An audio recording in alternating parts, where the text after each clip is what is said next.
একে electronics lab চ্যানেলটিতে সবাইকে স্বাগতম। আশা করি বন্ধু সব ভালো আছেন। আজকে একবার প্রশ্নের উত্তর নিয়ে আসলাম। মহিন ভাই একটি প্রশ্ন করছে এবিএল সেকশন নিয়ে।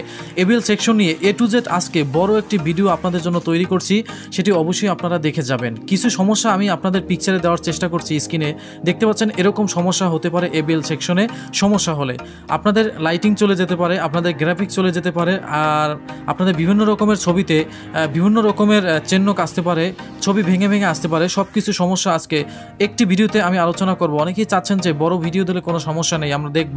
আশা করি আজকের ভিডিওটি সম্পূর্ণ দেখে যাবেন, তাহলে অনেকেরই এই এবিএল সেকশন নিয়ে আর কখনোই চিন্তা করতে হবে না। যে কোনো সমস্যা আপনারা পারবেন, নতুন হন পুরাতন হন সবাই আপনারা এই সমস্যা সমাধান করতে পারবেন। চলুন ভিডিওটি শুরু করা যাক।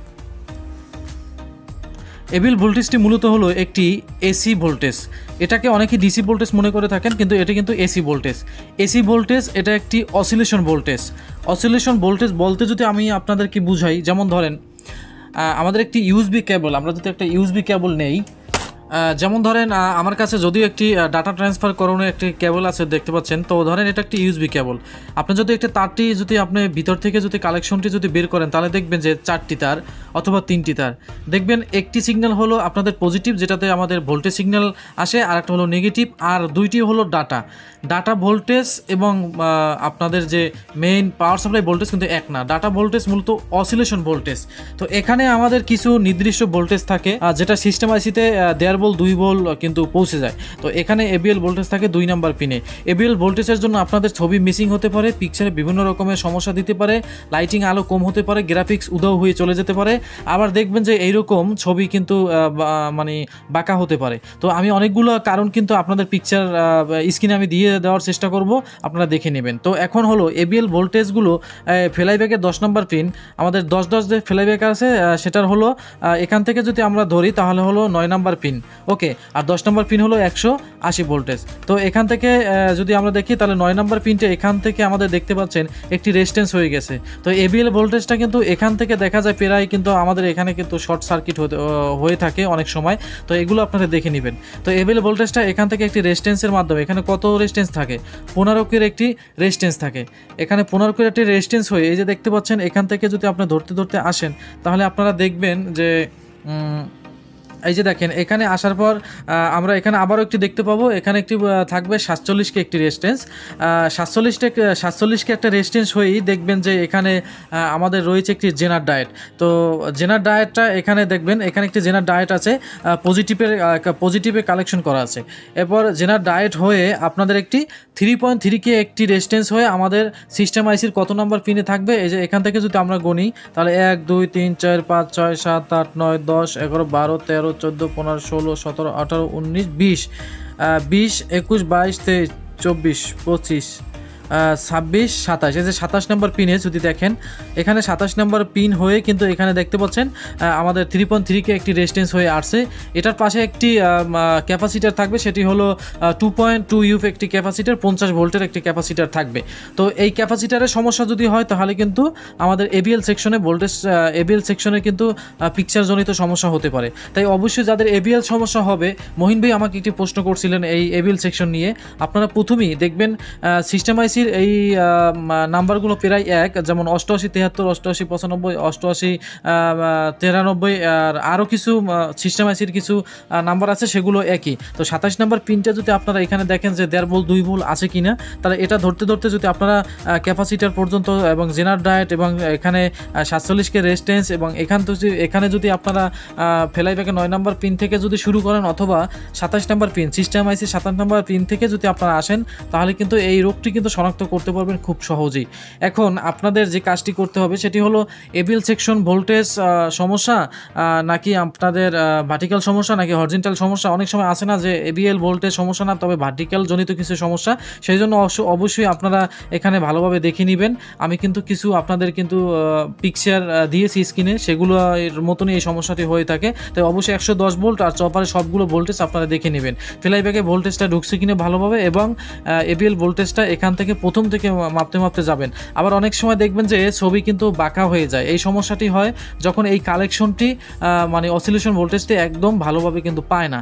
তাহলে আপনাদের যে কাজটি করতে হবে, এখান থেকে আপনারা প্রিন্ট কন্টিনিউ মোডে রেখে আপনারা একদম সিস্টেম আইসির এই পর্যন্ত আপনারা প্রিন্ট দেখবেন যে কোনো প্রিন্টের সমস্যা আছে কিনা। তো এই প্রিন্টের সমস্যার জন্য কিন্তু এরকম পিকচারে কিন্তু অনেক সমস্যা দেখা দেয়। তো এবিএল ভোল্টেজটা যদি একটি ভালো সার্কিটে আপনারা ভোল্টেজ একদম 27 নম্বর পিন পর্যন্ত মেপে দেখেন, তাহলে কিন্তু এই সমস্যাটি হবে না। তো এই এবিএল ভোল্টেজের জন্য কিন্তু আমাদের পিকচারে অনেকগুলো সমস্যা হয়। তো এবিএল ভোল্টেজের জন্য আরও কিছু সমস্যা আছে, যেটা নিয়ে আমি বিগত ভিডিওতে আলোচনা করছিলাম। সেই ভিডিওটি এখন দিয়ে দিচ্ছি। এবিএল ভোল্টেজ সমস্যা নিয়ে যদি আপনারা সম্পূর্ণ ভিডিওটি দেখেন, তাহলে কিন্তু অনেক কিছু শিখতে পারবেন। তো সেই ভিডিওটি এখন মনোযোগ দিয়ে দেখেন। তো আমাদের অনেক সময় কমন সমস্যা দেখা যায়, স্ক্রিন অনেক সময় ব্লু হয়ে থাকে কিন্তু গ্রাফিক্স থাকে না, ম্যানুয়ালি কোনো বিষয় থাকে না। অনেক সময় দেখা যায় আবার সাদা হয়ে থাকে, ভিডিও থাকে না। এর আগে ফ্লাইব্যাক নিয়ে আমি আলোচনা করছিলাম, এই সেকশন নিয়ে। এখানে সমস্যা হলে আমাদের ভিডিও থাকে না। এ নিয়েও অন্য সেকশনে থাকলেও আবার দেখা গেছে অন্য সমস্যা থাকলেও ভিডিও না আসতে পারে। এখানে একটি রেজিস্ট্যান্স, সেটা যদি কেটে যায়, এ কারণে আমাদের ভিডিও না আসতে পারে। তো বন্ধুরা, এখন বিষয়টি হলো, অনেকই কমন সমস্যা এখানে আমি দেখছি। এখান থেকে আমাদের একটি প্রিন্ট চলে গেছে, দেখেন এবিএল ভোল্টেজ 3 থেকে 4 ভোল্ট এরকম আসে। তো এখানে এবিএল ভোল্টেজ যদি আমাদের জঙ্গলে যদি না পৌঁছায়, তাহলে কিন্তু আমাদের স্ক্রিনে ব্লু আসবে কিন্তু কোনো ভিডিও আসবে না। অনেক সময় দেখা গেছে ব্লু ভিডিও আসে কিন্তু ভিডিওটা কম দেখা যায়। ঠিক এই রকম যদি আপনারা দেখেন, তাহলে বুঝে নেবেন এবিএল ভোল্টেজ সমস্যা। এখানে রয়েছে, দেখেন এখানে আপনাদের সিগন্যাল আসছে এবিএল সিগন্যাল। এখানে আসার পর এখানে রেজিস্ট্যান্স আছে। তো রেজিস্ট্যান্সটি যদি কাটা হয়, সেক্ষেত্রেও কিন্তু আপনার প্রিন্ট ধরে আসবেন বন্ধুরা। তো প্রিন্ট ধরে দেখলেই আপনারা বুঝতে পারবেন কোথাকার লাইন কোথাকার চলে গেছে। অনেক সময় মিটার থেকে কন্টিনিউ মোডে রেখে আপনারা প্রিন্ট চেক করতে পারবেন। চায়না সেটে বেশিরভাগ প্রিন্ট ফাটা থাকে। এরপর এখানে দেখতে পাচ্ছেন জঙ্গল আইসি, এখান থেকে গুনে নেবেন আপনারা 8 নাম্বার পিন, 9 নাম্বার পিন বন্ধুরা। এখানে 9 নাম্বার পিনে আমাদের 5 ভোল্ট থাকবে।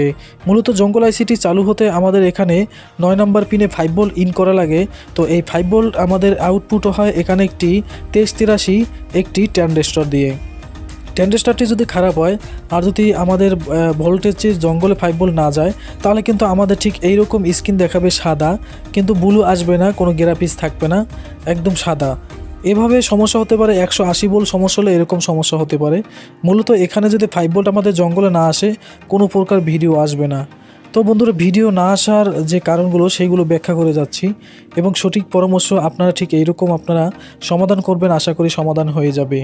এরপর দেখা যায় আমাদের জঙ্গল পিনে দেখা গেছে 5 ভোল্ট আছে, কিন্তু তারপর আমাদের ভিডিও আসে না। এক্ষেত্রে দেখেন এখানে 8 ভোল্ট আর 5 ভোল্ট তৈরি হয়। মূলত এই 8 ভোল্টটা যায় আমাদের জঙ্গল সেকশনে এবং 5 ভোল্ট আসে মেমোরি আইসিতে। মেমোরি আইসি যদি ওপেন না হয়, মূলত এখানে একটি প্রোগ্রাম করা থাকে। মেমোরি আইসি যদি ওপেন না হয়, তাহলে ভিডিও আসবে না, কারণ এই মেমোরি আইসি সিগন্যাল পাঠায় জঙ্গল আইসিকে। তো জঙ্গল আইসি আবার সিগন্যালটি আমাদের মেমোরি আইসিতে পাঠায়। এক্ষেত্রে যদি এরা যদি আমাদের জঙ্গল আইসি যদি মিস করে এবং মেমোরি আইসি যদি ভোল্টেজ 5 ভোল্ট না যায়, চেক করে নেবেন। যদি না যায়, তাহলে আপনাদের বুঝতে হবে ভিডিও আসবে না। ভিডিও না আসার কারণগুলো দুইটি। ঠিক সিগন্যাল রয়েছে, যদি আপনারা এখানে 9 নম্বর পিন থেকে আমাদের 5 ভোল্ট না পায়, তাহলে আমাদের কিন্তু সাদা আসবে, গ্রাফিক্স আসবে না। আবার দেখা গেছে এবিএল ভোল্টেজ যদি সমস্যা থাকে ফ্লাইব্যাকের 2 নম্বর পিন থেকে, তাহলে ব্লু আসবে, গ্রাফিক্স হালকা আসবে। তখন কিন্তু বুঝে নেবেন এবিএল ভোল্টেজ এবং আমাদের 5 ভোল্ট মিসিং হলে এইরকম দুইটি সিগন্যাল দেখা যায়। আমি স্ক্রিনে আপনাদেরকে দিয়ে দিয়েছিলাম। তো বন্ধুরা, দেখতে পাচ্ছেন এখান থেকে যদি আপনাদের মনে করেন 5 ভোল্ট না পান, কোথা থেকে আপনি 5 ভোল্ট নিয়ে এখানে আপনারা ড্রাই সোল্ডারিং করে যেখানে 9 নম্বর পিন সেটা ওপেন করে আপনারা 5 ভোল্ট দিবেন। তাহলে বুঝতে পারবেন আইসিটি ভালো অথবা খারাপ। কিন্তু আপনারা আইসিটি অনেকটাই না বুঝে আইসিটি পরিবর্তন করেন।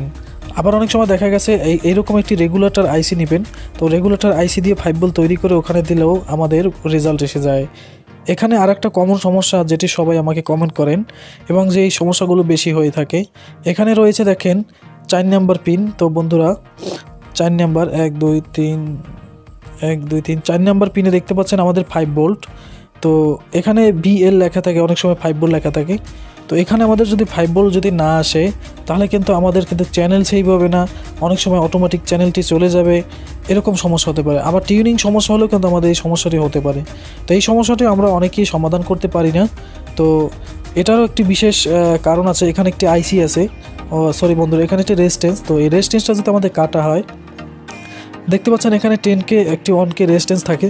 রেজিস্ট্যান্সটি কাটা হলে তো আমাদের 5 ভোল্ট যাবে না, সেখান থেকে আমাদের চ্যানেলের সমস্যা থাকে। অনেক সময় দেখা গেছে আমাদের মরিচা ধরে থাকে রেজিস্ট্যান্সে, সেক্ষেত্রে আপনারা চেঞ্জ করে দিবেন অথবা ডাইরেক্ট টেনে দিবেন।